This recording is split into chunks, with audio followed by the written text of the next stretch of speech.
as an outsider, it's really obvious to me that the United States has some cultural insanity going on, where a lot of people like to think of themselves as belonging to different races.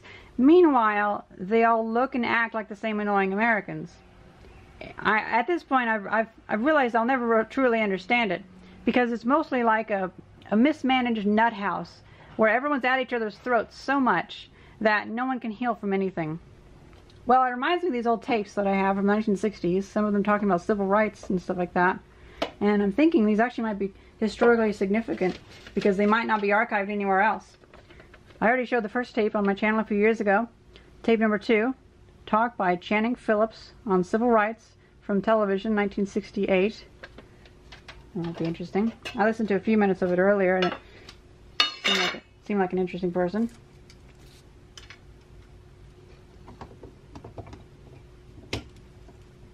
Now this tape only has one recording. It seems to be mono, and it's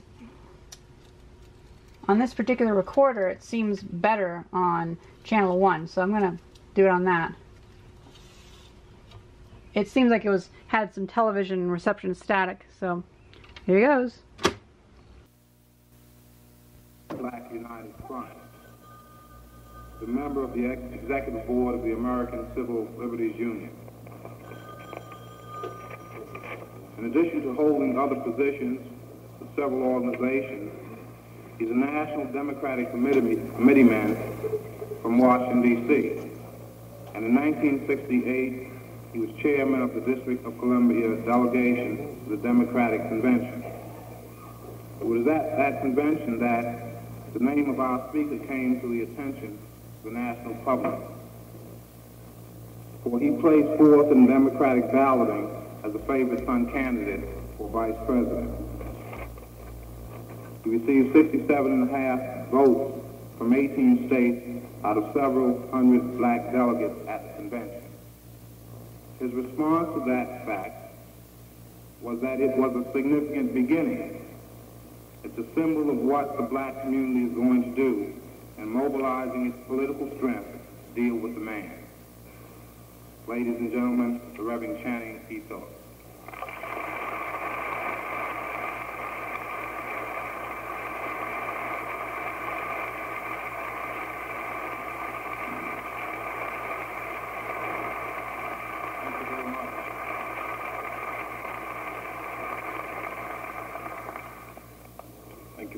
For your very warm reception, and thank my brother for his very warm introduction.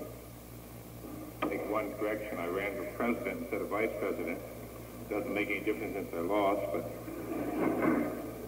I thought the only man who really deserved my vote was Elridge Cleaver. He was the only candidate who had no sense to get out of the country.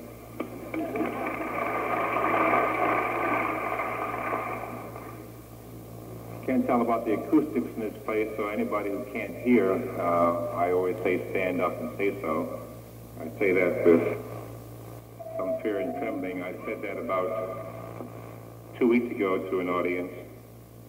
After I had been speaking for 10 minutes, a brother in the back jumps up and said, "I can't hear the speaker," and some mother down front says, "Well, I can. Why don't we change seats?"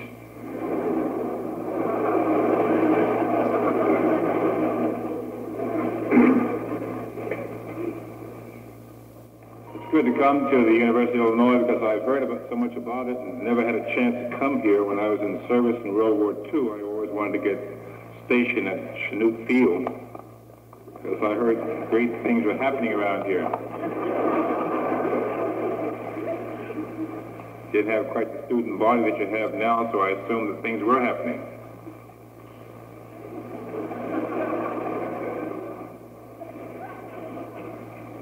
But when Professor Jackson asked me to come, I was reluctant to come seriously because I had misinterpreted and misunderstood what he was talking about. I always get hung up when people start talking about black culture. Being the minister of a bourgeois church, when folks start talking about culture, I think they're talking about opera and all that kind of junk. And I knew I didn't know anything about what black folks like to do that I could talk about in terms of culture. So I said, well, Professor, I'm not sure I have any particular competence in that field. In fact, I have serious reservations about all of this emphasis on black culture. So we had a couple of dialogues and conversations about it, and finally I understood that he was talking about black culture in its broad sense, and then that was me, because I have a real interest in the black community and what it's doing, what I think it should be doing. And I have a serious problem with some of my brothers who get hung up on culture in the aesthetic sense, because we've been playing that game for so long that I thought we'd learn not to get hung up on aesthetics. That's what the man's been talking about in terms of integration for so long, aesthetic integration. I thought the brothers had learned that. So I've been trying to tell the brothers that there are some more important things that black people are doing and ought to be doing, that if they do properly, they won't have to worry about the rest of the country and world accepting the periphery of their culture, namely their art and their music and et cetera, et cetera. Because I happen to believe that if you mobilize and wield enough power in this man's country, that folks like to dig your culture and like to eat your chitlins and so forth, with no problem whatsoever. So I agreed to come and to talk in much broader terms about what I think is going on in the black community, and not only in the black community, but also in other dissident communities, because I think they are part of the same parcel. I begin by trying to impress upon all of us the critical plight of this country, and therefore, of course, of our world. I don't want to sound like an alarmist, but the notes of discord have been jangling far too loudly across this country and this world for anybody who considers himself to be a responsible person to ignore them or to evade them. For the past decade or so, we have, I'm sure, all watched the waters of nonviolent protest swirling over the rocks of injustice, both here and abroad. And we indeed have watched as those waters have threatened to become a whirlpool of violence that can suck this nation to the bottom. Waters stirred by both events and by people. And people whose quite just grievances have been going unanswered or unheard, and who therefore have and are in increasing number turning to romantic thoughts of revolution in rhetoric, if not in substance. Of course, no one of us can say when the combination or the wedding of persuasive rhetoric combined with deepened frustrations will not produce and transform that rhetoric into substance. Now, any man who looks at our country ought to be aware of the escalation of dissent, ought to be an obvious thing, and if we think of it, we will recall and acknowledge that it didn't just start yesterday.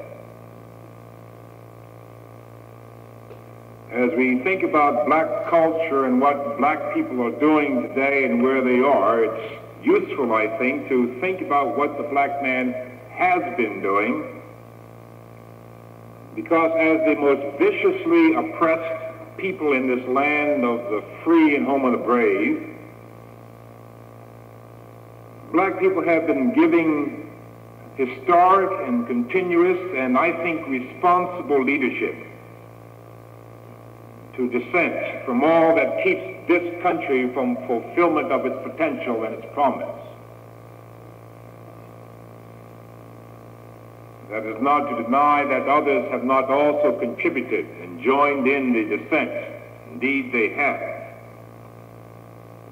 Groups and persons have joined, persons and groups who, at least for a season, have been exploited by this profit-oriented system of ours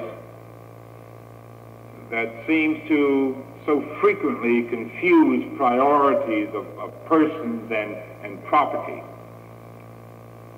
and too often gets mixed up in understanding whether or not property was meant to serve people or people were meant to serve property. So indeed, as persons and groups have been exploited by this profit-oriented system, they have joined in the descent along with black people. The descent from the injustices and inanities of our system, as I said, did not begin yesterday, but black people, even in slave times, were trying to undo the man, to deal with the system, trying to get free of a system that dehumanized them. That's contrary to what the usual textbook says about black folk. Because the textbooks that I suspect you learned under, and certainly ones I learned under, not in our southern schools, but in our northern schools in Brooklyn and Pittsburgh, pictured the black man as being a kind of a docile and subservient creature who was gay and happy as long as he had a full belly and someplace to go at night. As long as he had Friday or Saturday night off and could have a gay time, black men didn't really care about much else. That's what the textbook said. And they used to present old Sambo as being the prototype of all black people. I didn't learn any different until I went to a black university and began to study black history because it was a required course, not an elective. And one of the brothers who taught me back in 1947 and 48 about black people was wearing an afro long before it got to be popular today. Went on down in Mississippi after a while and tried to enroll in the University of Mississippi long before James Meredith thought that was a good idea. I don't know whether they let him out of that mental institution down there yet or not, but that's precisely where they put him because black folks weren't supposed to be like that. The man down in Mississippi didn't know how to deal with a black who was brash enough to think that he had the same kinds of rights and privileges as any other citizen of that state or this country. So I learned in black history in a black university that somebody forgot to tell Nat Turner and Denmark Vesey and Sojourner Truth that they were supposed to be docile and subservient. And somebody forgot to tell, even after the Emancipation Proclamation, somebody forgot to tell W.B. Du Bois and Frederick Douglass that they were supposed to be different kind of folk. They were supposed to be subservient and docile and gay. And obviously somebody forgot to tell those nuts about 10 years ago, Martin Luther King and John Lewis and Jim Farmer and Jim Foreman and all the fellows who've been working up to this day, Elridge Cleaver and Stokely Carmichael. Somebody just forgot to tell them that that ain't the way black folks are supposed to operate and be. Supposed to be docile and subservient. Because somebody forgot to tell the white man that maybe it would be a good idea if he learned some Swahili so he could dig what the brothers were saying over in Africa and he could begin to understand the black man. Because there's an African proverb that says every man who smiles with his teeth isn't necessarily smiling with his heart. And a whole lot of things were going down when black folks were supposed to be happy.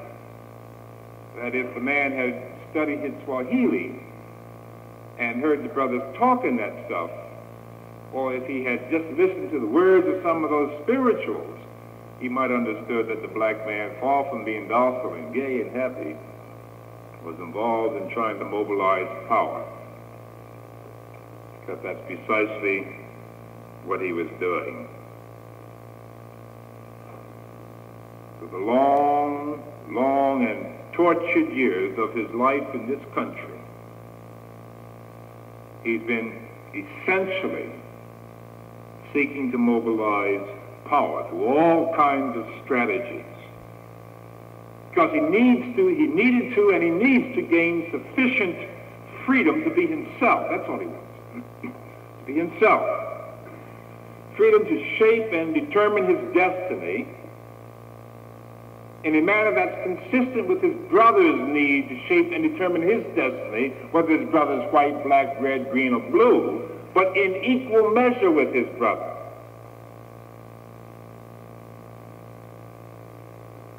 And through different kinds of approaches, that's what he's been trying to do. If you go back to slave days and the house nigger and the field nigger, both of them were trying to do exactly the same kind of a thing through two different approaches. The house nigger was trying to mobilize power by nestling up to the ones who really wielded power, by association with the power wielders. Folks have been doing that for a long time, white and black folks.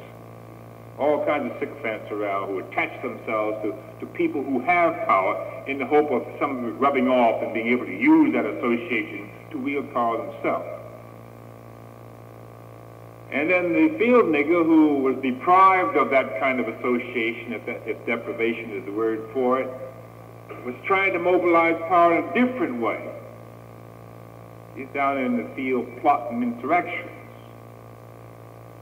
where they fail plotting escapes, all kinds of devices, but in essence, trying to mobilize sufficient power so that he has the freedom to structure his environment and to shape his environment and his destiny. So in that sense, he's no different from any other man, because that's precisely what's needed for a man to be a man. And of course, each strategy of the black man has met with a measure of success. I know that it's usual in this day and time to look down on some of the things black folks have done, and some black folks look down on other black folks and their efforts. I'm not of a mind like that. I believe in the unity of black people, and I'm just as willing to talk about the victories of the NAACP in a past day as I am to talk about the victories of Stokely Carmichael and Elbridge Cleveland. The legal victories that were gained by the NAACP ought not to be dismissed lightly. And the victories gained by the Urban League as it infiltrated business and industry, while inadequate to the problems at hand, ought not to be discounted. So we have moved beyond those efforts, discovering that they have served a purpose, but they haven't produced a sufficiently large answer or a total answer. They haven't touched masses of black and disinherited people. So we move beyond them, and yet even as we move, we build on those procedures. Moved into the day of demonstrations and marching through the South and sit-ins and freedom rides, and some folks like to discount that. Change came through those too. I know it came through those. I went down to Columbia, South Carolina a couple months ago, and hadn't been down south for a while, and I changed plane in Charlotte, North Carolina, and I got off the plane, had a 45-minute day over there, and started walking to the airport, new airport down south there, and looked on the side of the wall, a great big sign with a black guy and a white guy rubbing shoulders, wearing the same kind of shirt, both of them advertising the same kind of shirt to everybody. That's down south. I said to myself, that's nice. You wouldn't see that 10 years ago. Then as I turned around and started walking back toward the airplane, I passed by a white barbershop and looked inside there, and there was a white shoeshine boy in the barbershop. So I knew some change had come. I just got my shoes shined in Washington, but I tell you the truth, I decided I need another shine.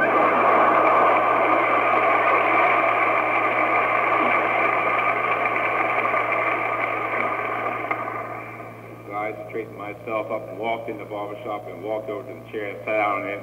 And I had an experience that I think a lot of people ought to have, an experience in communication, because I began to understand the other side of the picture.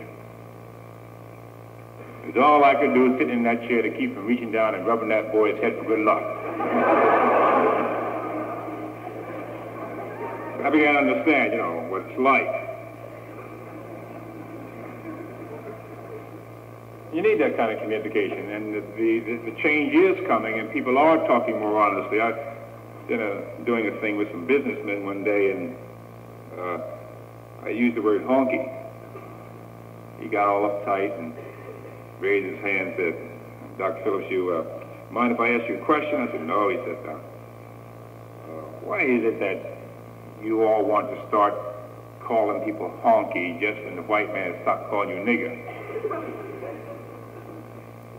So I said, "Well, number one, I don't think white folks stopped calling me nigger. Number two, I couldn't care less. I don't give a damn because I managed to deal with that. I consider it a badge of honor. And furthermore, I resent your question because just when black folks find out how much fun it is to start calling folks names, you want to quit playing that game."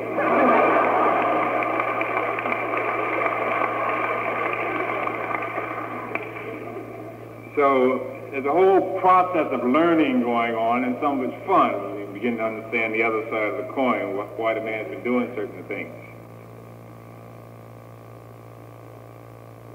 So the ways and the strategies that have been used by the black men has been struggling for power have been meeting with a measure of success, although inadequate, obviously, to the problem. And eventually we wound up and found ourselves in this day and time when the cry of black power is ringing across the land and creating all kinds of fright, but fright precisely in the minds of those who want to preserve and protect the status quo. That's where we are today. Black man is through playing semantic games and talking about one thing while in fact he's looking for another. He's quite openly in an admitted and confessed way saying we're looking to mobilize power, black power. It's brash, but it's true. And it's exactly the same thing that every man and every group seeks to do in order to protect themselves and in order to participate in the decision-making processes that shape and control environment and destiny, and that's all the black man's talking about. How do you mobilize that kind of power? It's a legitimate search.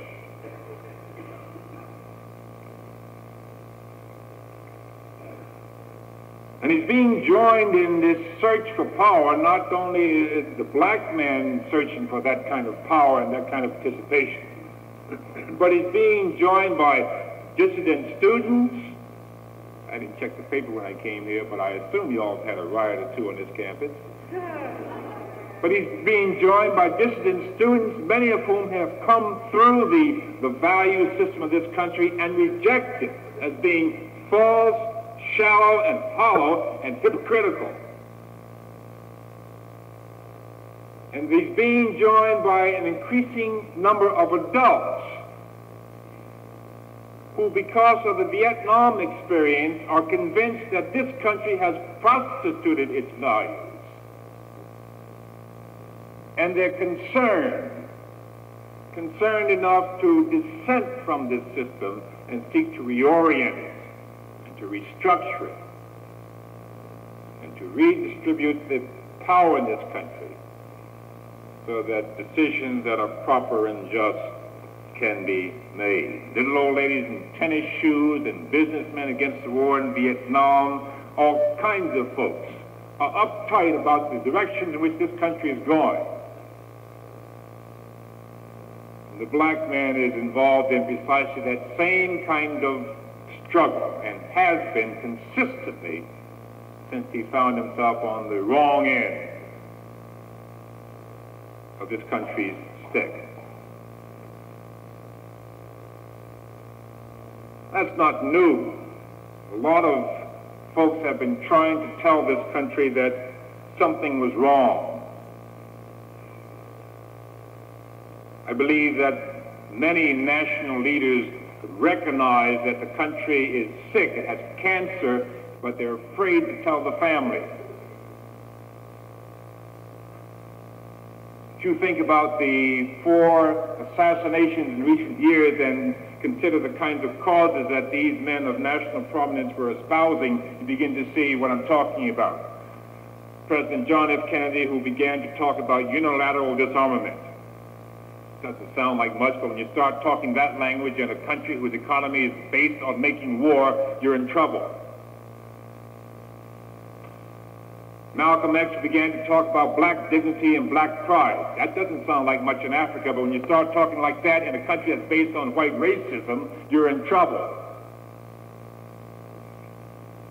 Martin Luther King began to zero in on 3 basic ills that he said this country had: militarism, white racism, and materialism. And sometimes Martin would forget his diplomacy and he wouldn't say materialism, he'd say capitalism. And when you start talking that kind of language in this country, you are in trouble.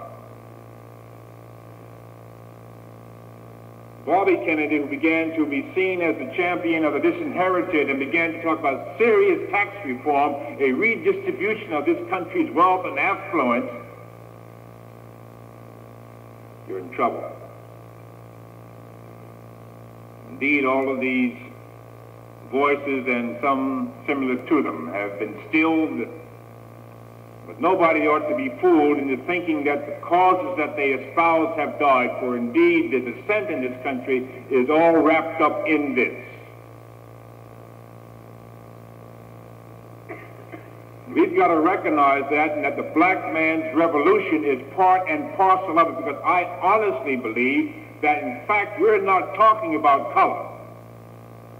That in fact we're talking about an economic problem, the increasing gap between haves and have-nots, that's overlaid with the veneer of race in this country. But you peel away that veneer of race, you scratch below it, even though it may be deeper than we expect. Scratch below it and we'll come down to the gap between the haves and have-nots that makes our problem part of the total world problem. And when men begin to speak about it, we're in trouble. I brought with me an article from the Washington Post. A youngster about your age who refused to stay in the army and went over to Sweden. He's a deserter. He writes back to his mother. And he's beginning to have, trying to persuade her that there are some serious problems. He says, for instance, do you think it is just a coincidence that all these problems, drug taking, hate race, Olympic riots, are rattling your walls all together?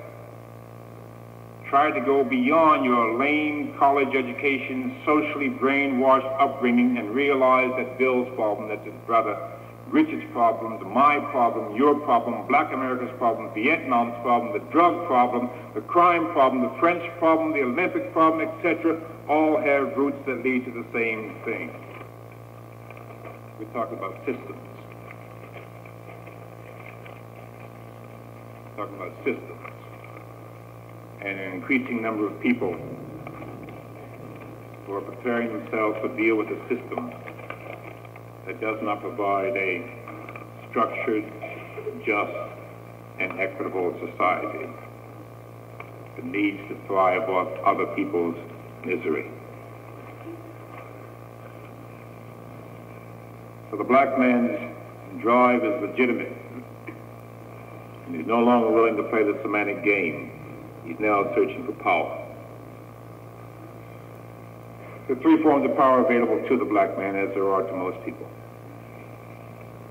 There's the most readily available power, the power of disruption. The black man has discovered that that's ready at hand in an urbanized world.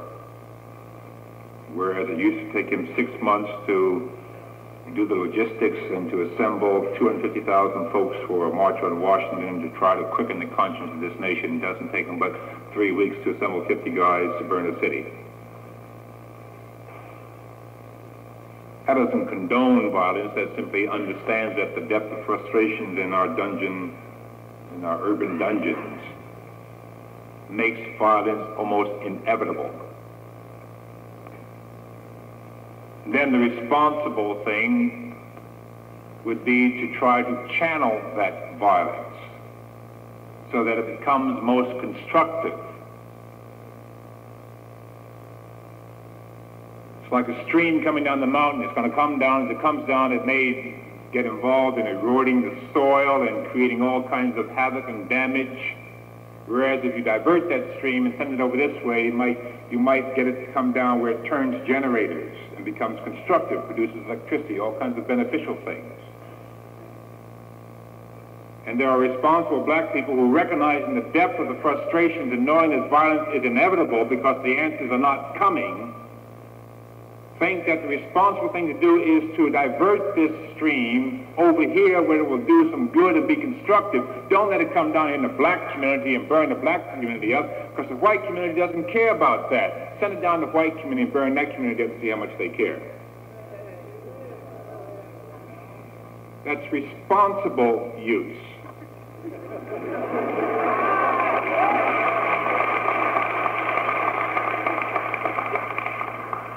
Obviously, that kind of power, while it's available and most readily available to us, it's going to be met by repression, obviously. Which makes us move to a second form of power, economic power, black economic power. I happen to believe that that's going to be the most difficult power for the black man to assemble.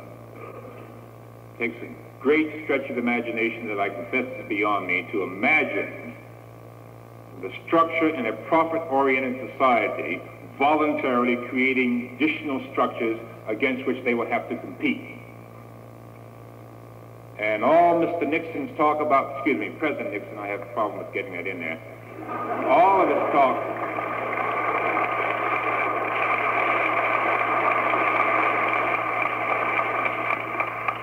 his talk about black capitalism ought to be seen for precisely what it is, an illusion.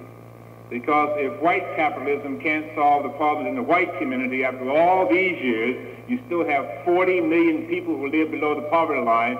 How in the hell does he think black capitalism is going to solve the problems in the black community, which are more serious than the problems in the white community?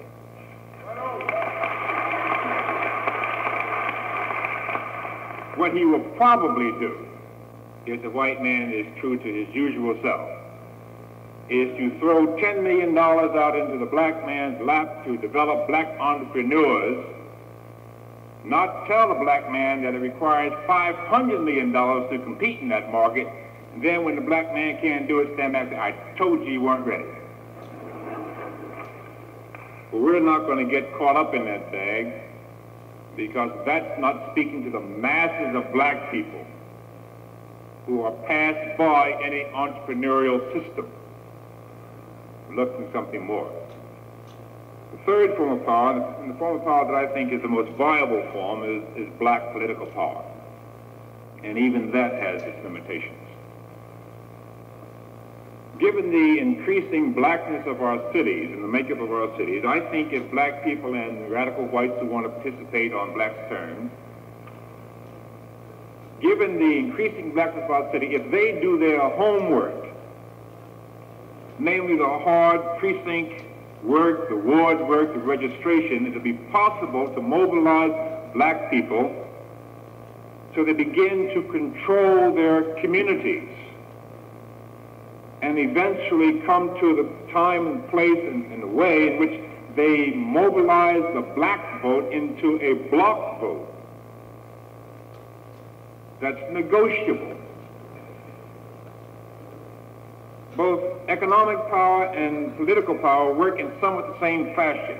If you take the white man's dollar away from him, he becomes awfully sympathetic about your needs and interests. You dry up one of his markets, and he becomes overly concerned to learn your culture. Pepsi-Cola running around putting out records on black history. And the firms advertising with gals wearing afros and dashikis and everything. They want to know about your culture when they think there's a dollar in it for them. So take the dollar away in terms of black political power, use it in a negative sense, and you'll find that the economy and persons in that market will try to find ways to meet your needs. Likewise, black political power. You get black people, or we get black people, mobilized into a bloc. And in given the close political races that are being run these days, I suspect that the Democrats and the Republicans will suddenly become legitimately interested in the aims and the interests of black folks, and might even be willing to include them in some decision-making policies in other than certain positions. So black political power, I think, has some real merit to it. I'm constantly amazed as I go around the country by the reaction of black people to my nomination, and I constantly caution them against being overjoyed, taking that symbol for the substance. And behind that nomination lay a great deal of hard work, aimed not at the nomination, but aimed at participation in the political process. We worked in the precincts, we worked in the wards, and we defeated the incumbent Democratic Party that couldn't think in those terms of black people doing something like that. Blacks and whites together did. And when we got to Chicago, there's a great deal of hard work that went into the Black Caucus, a National Committee of Inquiry that begun to meet and assemble black opinion, and as they talked with the candidates to see where they stood on particular issues and programs that had relevance for black people. That's work, that's hard work. That's precisely the kind of work that's going to be necessary if we're going to participate meaningfully in the political process of this country. So my nomination and Julian Bond's nomination ought to be taken with a word of caution. But that's not the end.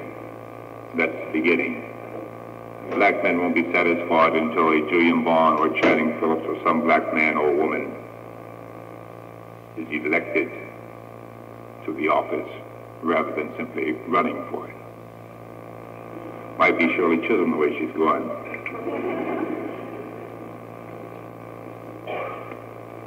Indeed, the times look turbulent. But for black people, there's no fright whatsoever. Because black people have been searching for this kind of power continuously. And because confrontations and conflicts increase, gives us no cause for concern. For indeed, there have been confrontations and conflicts throughout our history in this country. White people who are concerned ought to take hope from the words of A.N. Whitehead. As you look about you and see the turbulence and the tensions and the anxieties, the dissent, the confrontations, the violence. Philosopher Whitehead reminded us of the major advances in civilization are processes which all but wrecked the societies in which they occur. Perhaps we're pretty close to that day. Beyond the turbulence may come the freedom that we all search for, black and white. It's a freedom I like to refer to in the words of Ed Markham. It says that this freedom will be the freedom of all, for to free both master and slave from the chain. For by divine paradox, where there be one slave, there be two.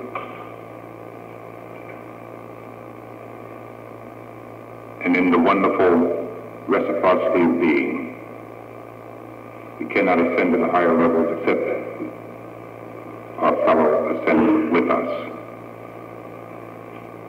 There is no true liberty for the individual, except as he finds it in the liberty of all. There is no true security for the individual, except as he finds it in the security of all.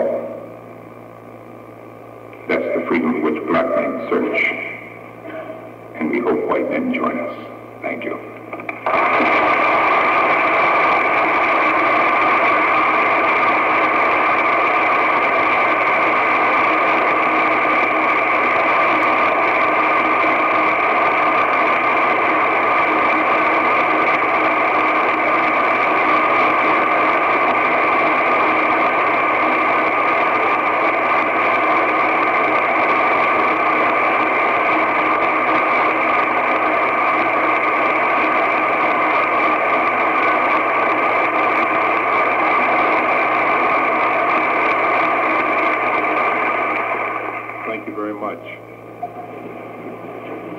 I would be happy to try to respond to any questions that I can. If I don't recognize you, the light's a little blinding, I might miss you. Just speak right out. Yes.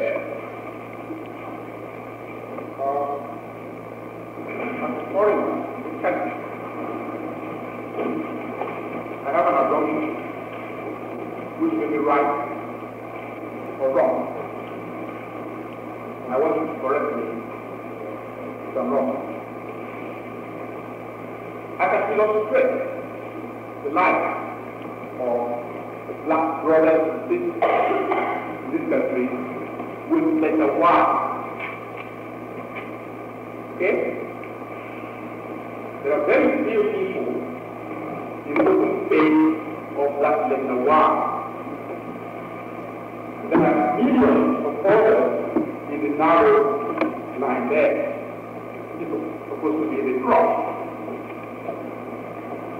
Now, in my assumption, I think that the few people among the black ones who manage to get a feel the open space of the world are very forgotten the millions of people still struggling to get into the open space. I'd turn it upside down if I were you and see the masses as being the base of the pyramid and a few of them at the apex. I think you're absolutely right that it's not a disease that's confined to blacks. Persons have a way of, once they achieve, of forgetting their brothers behind. I think some of that's changing, and part of my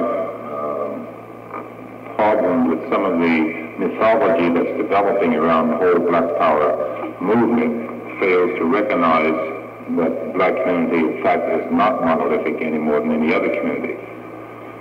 So we have been dealing with the black brother who has achieved some substance and some measure of imagined security.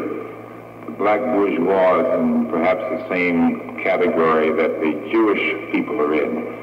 They've received sufficient security to think that they are removed from this, but they're just on the edge of it, and they're frightened to death that continued revolution or anything, any disturbance is going to associate them with those who are creating the disturbance. There are some signs this is changing. In Washington, D.C., for instance, following the April riots, for the first time in the 8 years I've been there, black bourgeois people got themselves together in an organization called BAD, B-A-D, Blacks for the American Dream. That sounds like a middle-class term, you know, it's kind of a risque note to it when you use the acronym. But in essence, it's the beginning, I think. I think these were black professionals and are black professionals who are recognizing that their security is tied to what goes on in that ghetto. And they participated rather fully in supporting the Resurrection City effort and some other efforts. Anytime a black bourgeois who lives on Upper 16th Street in Washington permits those dirty folk from now Resurrection City to erect a tent on their beautiful Zoysia grass lawn, he knows it's a different day. But that's what was happening. We've got a long way to go.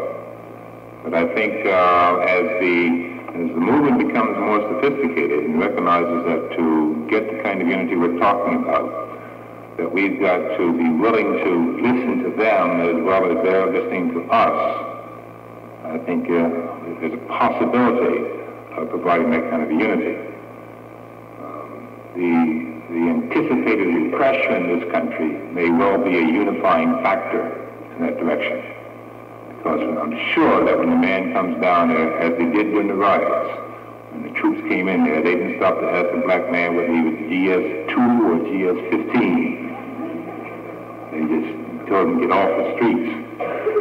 So I think they learned something in that. They were reminded that there's a heritage and there's a bond there, not predicated on color, but predicated on the fact that they're both going to be used because of their color, which I think is different from assuming that there's any kind of mystical or esoteric affinity between all people of color that sets them off from people of no color, which is what I call white people.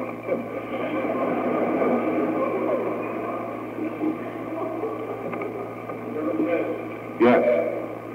What would you call the victories of Stokely Carmichael and Eldridge Cleaver? The victories of Stokely Carmichael and Eldridge Cleaver? Well, I think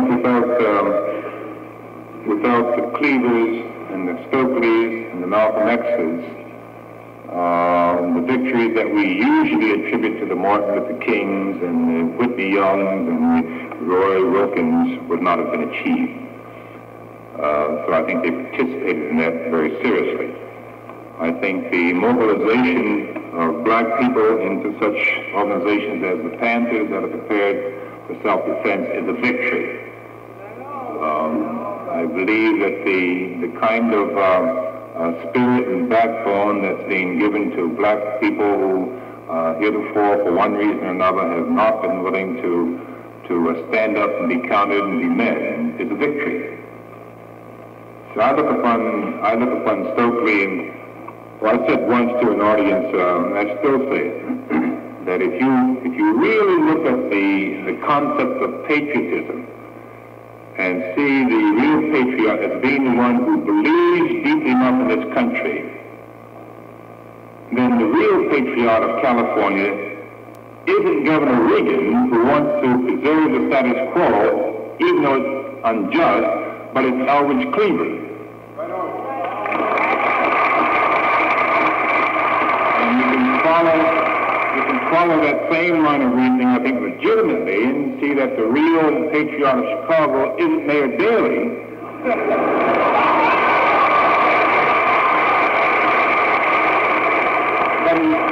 but it's Dick Gregory. Right? And if you go on east to my part of town, the real patriot of Washington, D.C. isn't J. Edgar Hoover, venerable as he is. It's Stokely Carmichael. Because these three guys and others believe enough in this country, and still believe in this country enough, I think, that they feel called upon to tell the country where it's wrong and try to make it live up to its promise. Now, the guy who takes half a loaf and assumes that even though the country is unjust, etc., he ought to settle for that, he doesn't believe in the country. So I think that's a long way of saying that I think these are victories of these men. Unfortunately, we still have the habit of not being able to tolerate such blunt and candid truth. And we drive it out of the country, even as we did W.B. Du Bois, who believed in the country and finally wound up in Africa because the country couldn't stand it anymore. And apparently we did Bob Williams. Apparently we did Eldridge Cleaver. Stokely Carmichael, I assume, is getting used to life in Guinea. And I suspect there'll be more. I heard somebody over there. Yes.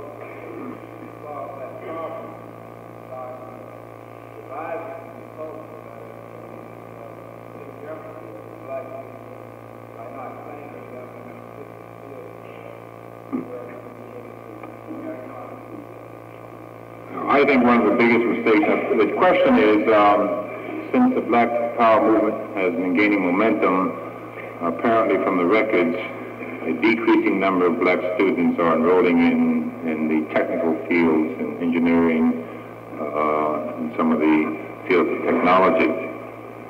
How then do you structure or gain the competence to develop a culture if you don't have that kind of skill? I think the brother is raising a very legitimate point. When I talk to black students, sometimes I try to suggest to them that I think their function and role is different from their white brother. I have no problem with what's going on in the universities these days. Obviously, there are some excesses, but basically I have no problem whatsoever. The universities, I'm sure, need to be overhauled and need to be made more relevant to today. However, I believe that that's a function that white students can play without serious detriment. The white students who go to university, so many of them, once who are involved in this, come from pretty nice homes, and they can carry on like that, and anytime they get ready to step away from it and take dad's cash and live for a while, no problem there. Black students can't do that. And as long as it's being done, black students, in my judgment, ought to be focusing on getting the smart. So that as the revolution goes on, as it will go on from other blacks and whites, and these doors open, that black students with skills are there to step in. I see that out of experience. As the corporation I run has 22 persons on staff, and as we tried to staff up as a black corporation, there are certain skills I couldn't bring on staff.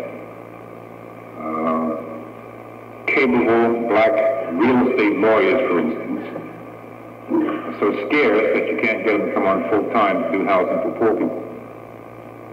Black construction men are so limited in experience that when you find a competent one who can do $1 million, $2, $3, $4 million jobs, he's in such demand that he's not coming on staff.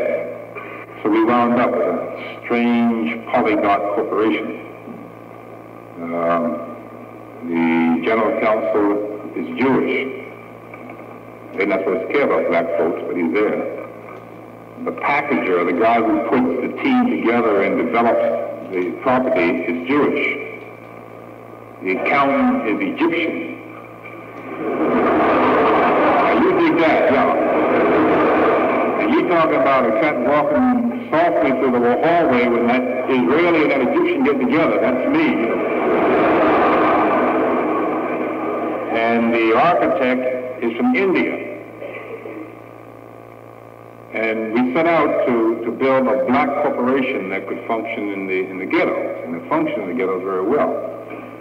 But the skills weren't there. We hired a kid, fresh out of law school in Howard, just got his J.D. He was with us 2 months. We trained him for 2 months in housing, and the corporation that was doing a $4.5 million job for us came into Washington, hired the kid out from under us, and now he's in charge of all the construction work for that corporation in Washington.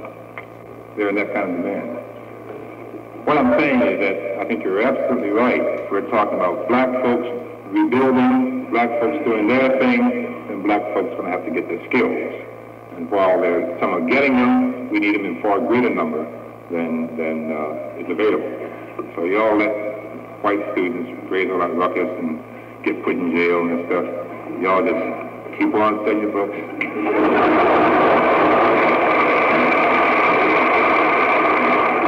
Yes. You said you wanted to caution us that black men will be satisfied just by running for office, but only by winning. Why did you use the word caution? That implies we should be afraid of such an eventuality. No, I use the word caution only to put the question. I'm sorry. The question is, I said something about cautioning the audience that not to be overjoyed at the fact that black men ran for president and ran for vice president, because we have every intention of winning. And the question is that the word caution implies that they ought to be afraid of our winning. I don't mean to imply that at all. What I'm doing and what I meant to do is to suggest to the usual white liberal mind that wants to take something like a symbolic act of running and declare it a heyday. We've finally arrived because a black man ran. I'm cautioning against that kind of attitude. And that's precisely the kind of attitude that came through in the convention. Since the convention, I have not heard a single official of the Democratic Party on any occasion, even as they were scraping the barrel trying to find the pluses in the 68 political year, and they were really scraping the barrel. They came up with such things as the abolition of the unit rule. They came up with the Vietnam Minority Plan, came up with all that, but I have yet to hear a official Democratic Party from Vice President Humphrey on down claim the candidacy of Channing Phillips or Julian Bond as a plus. They don't even mention it. The ones who mention it assume that this means that we have arrived, when in fact it ought to mean something because it didn't even happen in the Republican Party and couldn't have for the next 200 years.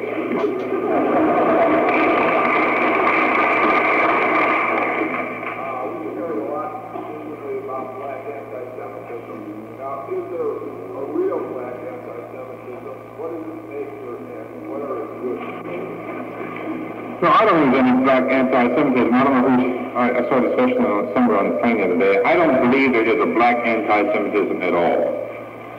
I think there may well be if the Jewish community keeps talking about it, they'll create it. But in essence, what I think is that the Jewish community, understandably, is involved in an economic struggle, which they want to term anti-Semitism, but what is in fact simply community control. As we developed an economic boycott in Washington a couple of years ago, we were fighting for self-government in Washington, which we still don't have. And we began to deal with economics.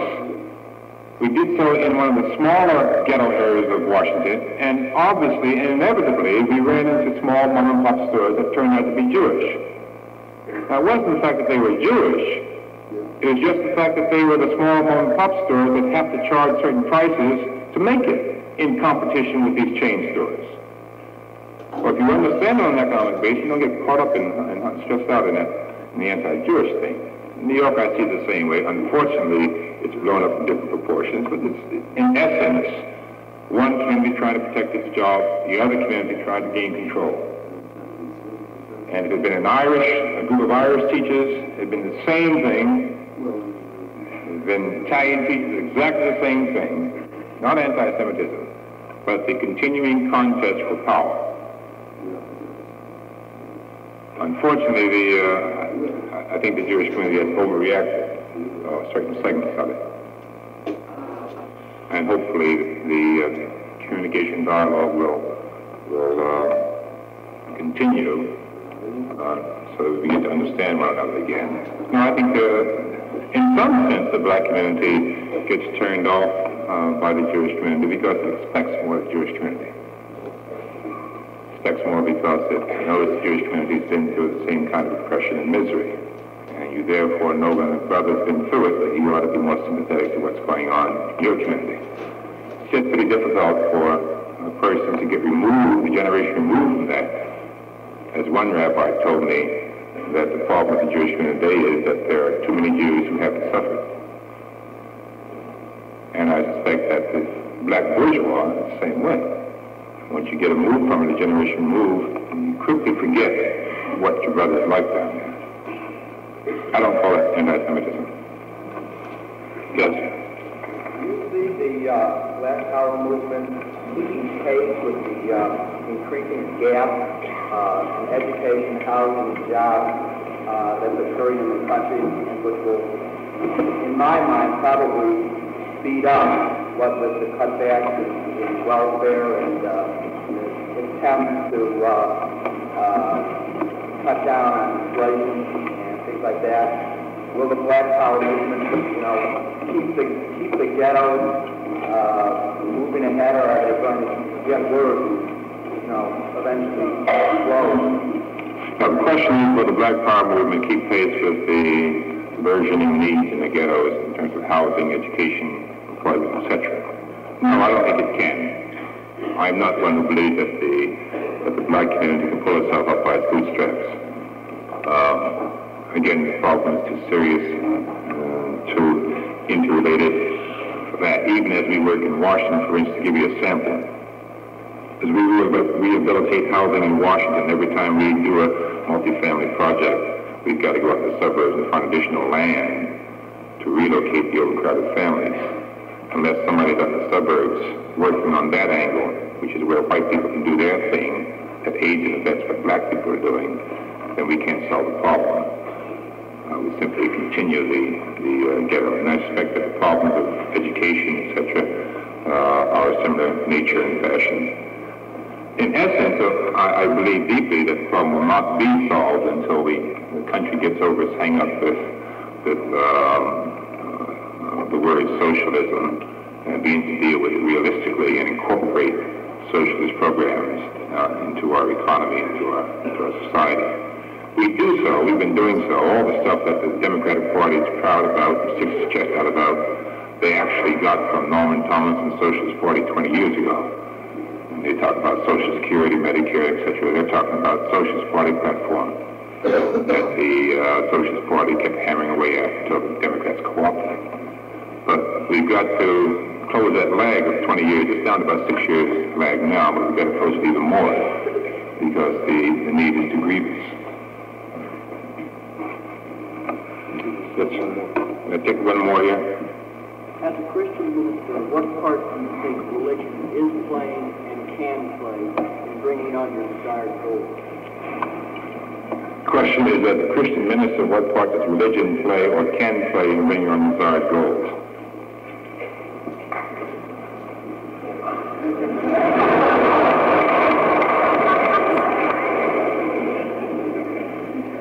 That's a whole other lecture. I want you to know that. In essence, I think the Christian religion or the Judeo-Christian faith, properly understood and not popularly understood, is a serious motivating force. That is, just to give you a nutshell what I'm talking about, if you take seriously what the Christian faith and what the Jewish faith say about a God who acts in history, who moves through events and through persons in history,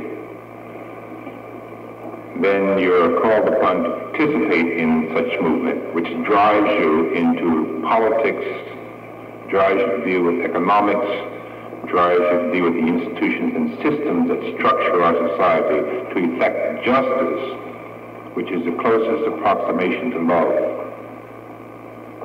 Because institutions don't love each other, they simply have just relationships. So in a nutshell, sometimes I say whimsically by saying when God moved into Egypt and delivered the slaves out of Egypt, he was messing with the political and economic system of that country. Thank you very much.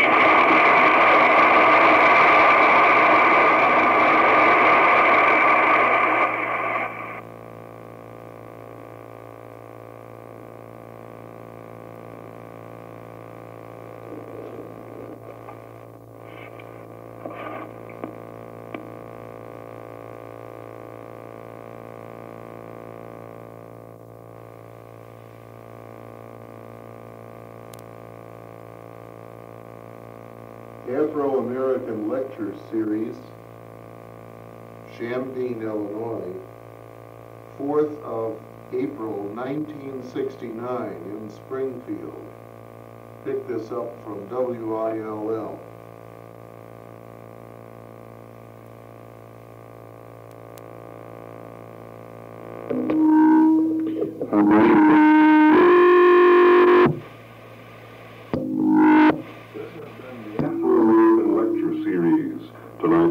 Was the Reverend Channing Phillips. Tune in next week when the lecturer will be Miss Val Bray.